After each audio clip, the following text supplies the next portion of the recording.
Olá, seja bem-vindo a este canal e desde já agradeço por você acessá-lo. Aqui contém comentários simples da palavra de Deus para a educação do povo de Deus, do mundo cristão, tá? Bom, lendo a Bíblia, a gente logo descobre o seguinte, uma coisa muito interessante. A história de Deus e da humanidade, ela começa com um casamento e termina com um casamento. É isso mesmo. A Bíblia, ela começa com um casamento e finaliza com um casamento. Então, vamos começar por aqui.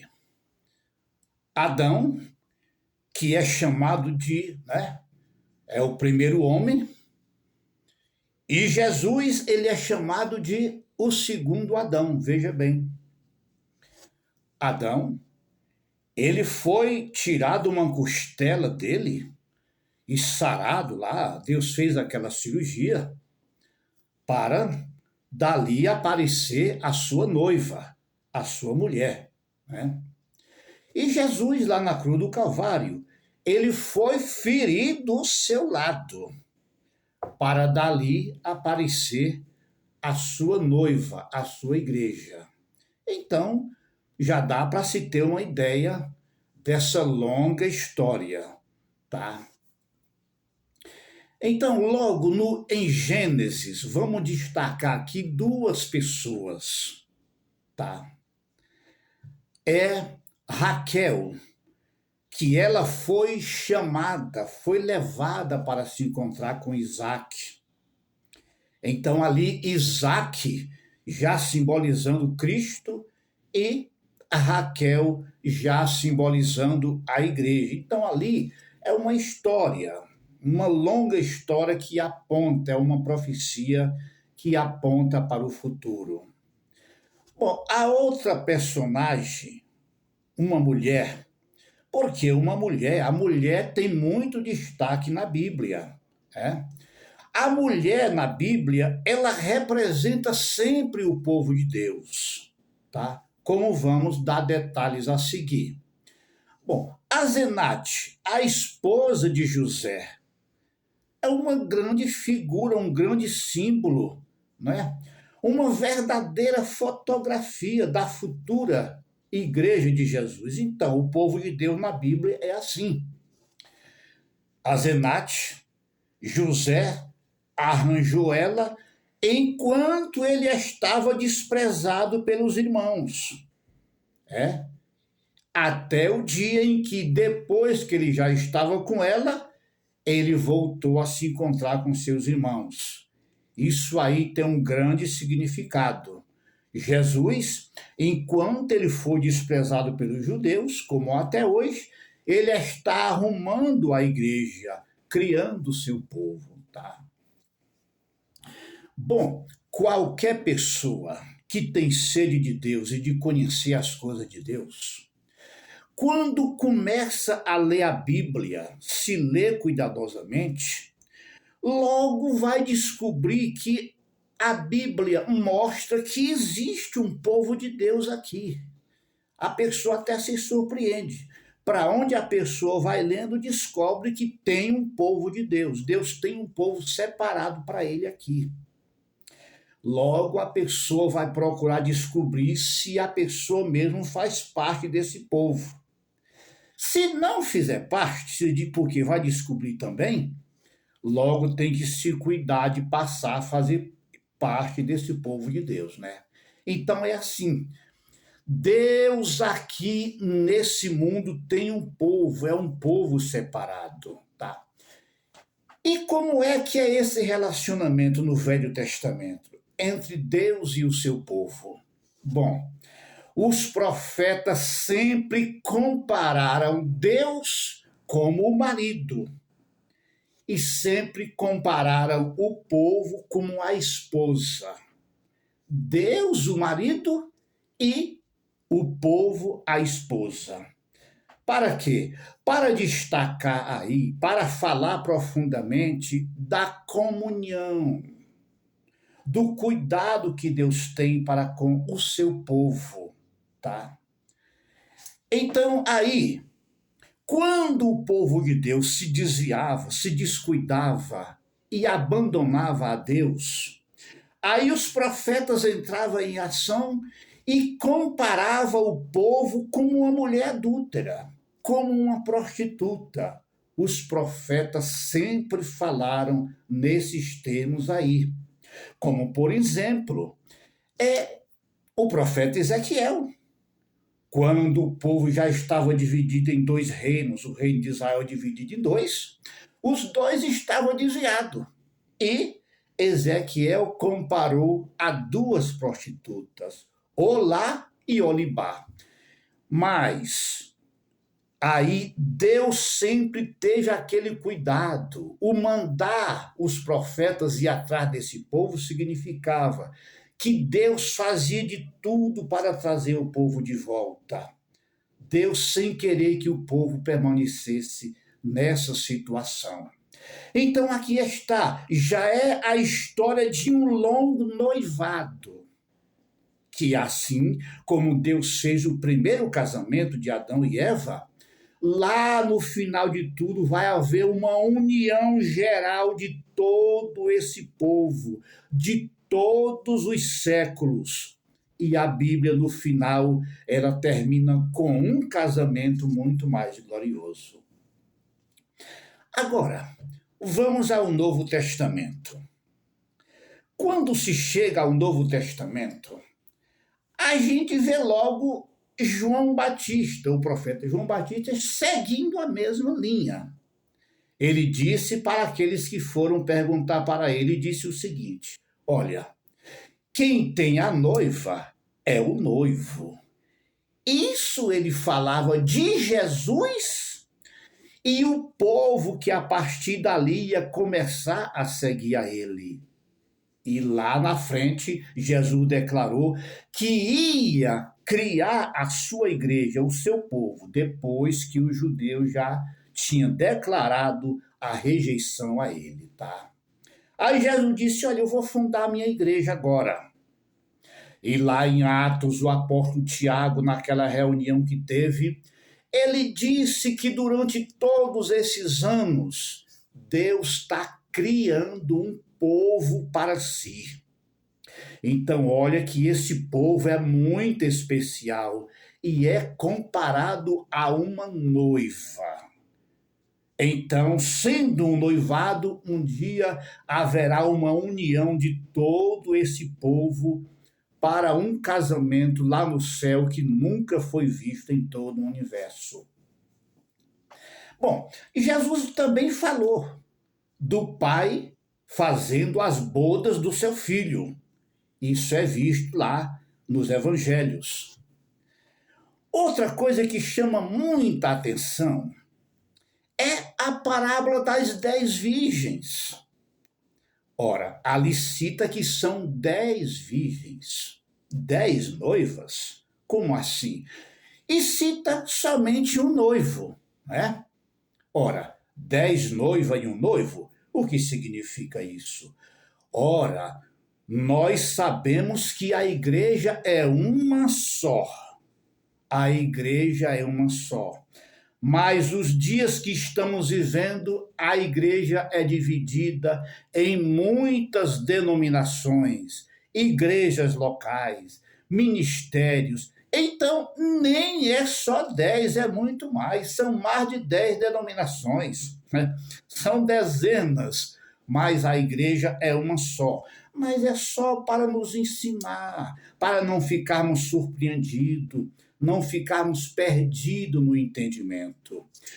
Então vamos lá. 10 virgens, mais um só noivo. A igreja é uma só, mas são muitas as denominações. Agora, outra coisa que chama muita atenção. Já que estamos dizendo, e a Bíblia mostra, que a igreja de Deus, o povo de Deus é sempre representado na figura de uma mulher. Deus, o marido, e a mulher é o povo. Aí nós vemos aquele registro que o evangelista fez. Jesus hospedado na casa de Marta e Maria. Lembre-se daquela passagem bíblica.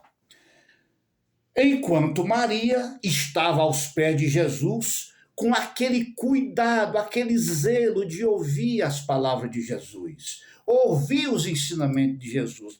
Ela era uma mulher espiritual, que cuidava da sua alma e das coisas espirituais. Já Marta, você vê que era diferente. Ela estava cuidando só das coisas materiais que estavam em redor dela. E até foi reclamar para Jesus: mestre, olha, não se te dá aqui, a minha irmã não venha me ajudar aqui. Aí Jesus disse: olha, Marta, é o seguinte, Maria escolheu aqui a melhor parte, né? Jesus não reprovou a Marta. É necessário também as coisas materiais, mas Jesus disse que Maria escolheu a melhor parte. E aí está duas mulheres, aí está duas igrejas, tá? Uma cuida da vida espiritual e a outra está mais interessada, mais focada nas coisas materiais.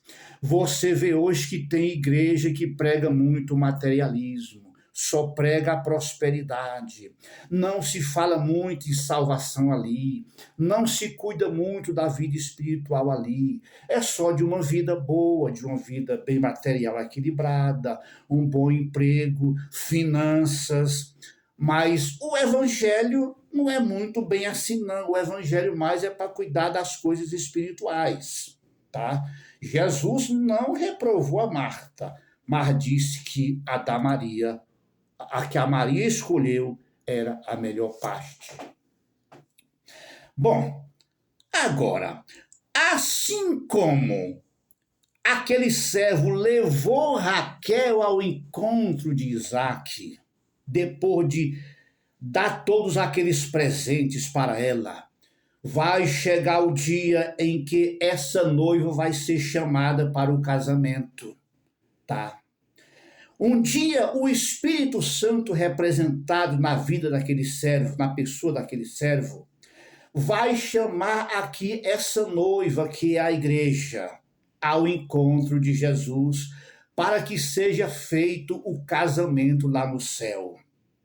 Esse noivado só vai terminar no dia do arrebatamento da igreja. Aí segue-se o casamento, as bodas. Aí Deus vai fazer agora mais um casamento final, que é o casamento de Jesus e da igreja. Isso é visto lá no livro do Apocalipse. O Apocalipse ali está, se fala nas bodas do Cordeiro. Não dá muito detalhes, mas Jesus já citou isso aí nos evangelhos. Agora, uma coisa a destacar aqui, que o arrebatamento da igreja é uma coisa tão oculta, é uma coisa tão misteriosa, que o Apocalipse não mostra. Depois do capítulo 3 do Apocalipse, a igreja ali desaparece. A igreja só vai aparecer lá no céu na companhia de Jesus, tá? Jesus é mostrado lá em Apocalipse, ele na porta do céu, o céu aberto e ele vestido de vestiduras brancas, linho branco, e atrás dele está um grande exército incontável, todos vestidos de vestiduras brancas, como quem vai sair do céu. Então, o Apocalipse não mostra Jesus entrando no céu com a igreja, mas mostra Jesus saindo do céu com a igreja, para vir aqui para a terra. Você vai entender isso aí aos poucos. Aquela cena ali é depois que Jesus arrebata a igreja. é depois do casamento, é depois das bodas do cordeiro, é depois da recompensa com os galardões. E aí, aquela cena é Jesus se preparando, já com a sua igreja do seu lado, para vir descer aqui para a terra, para salvar Israel das garras do anticristo. Então, vá se acostumando com esses assuntos bíblicos, que muito vai clareando aos poucos o seu entendimento. Então, aqui está as bodas do Cordeiro, esse casamento final que vai acontecer lá no céu. Ora, a Bíblia toda mostra esse longo noivado. Não é de graça que lá no meio da Bíblia existe um livro chamado de Cantares de Salomão, que só fala do relacionamento entre a esposa e o esposo, entre o noivo e a noiva. Parece que não tem significado nenhum.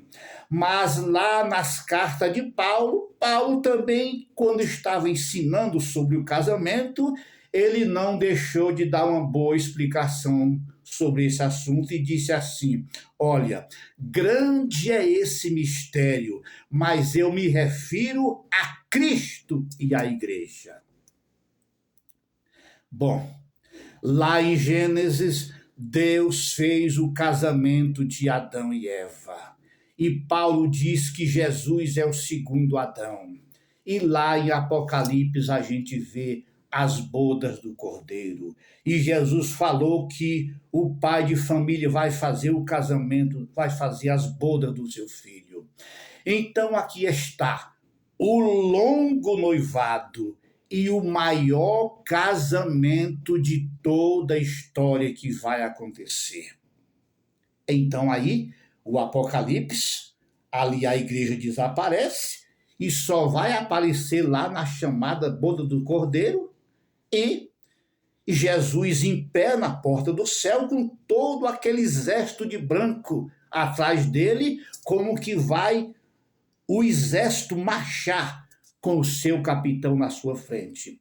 Olha, a palavra de Deus, a Bíblia, tem essas coisas para lá de maravilhosas, essas coisas lindas, que aqui está só um pequeno resumo, um resumo do resumo, que você vai descobrir e sair aos poucos, à medida que você lê a palavra de Deus. Então, toda a história mostra que Deus tem um povo aqui na terra.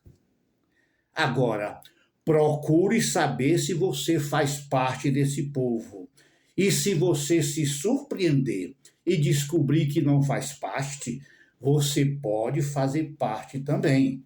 A porta aí está aberta, porque um dia esse casamento vai ser realizado. Deus te abençoe. Muito obrigado por ficar até o final desse vídeo.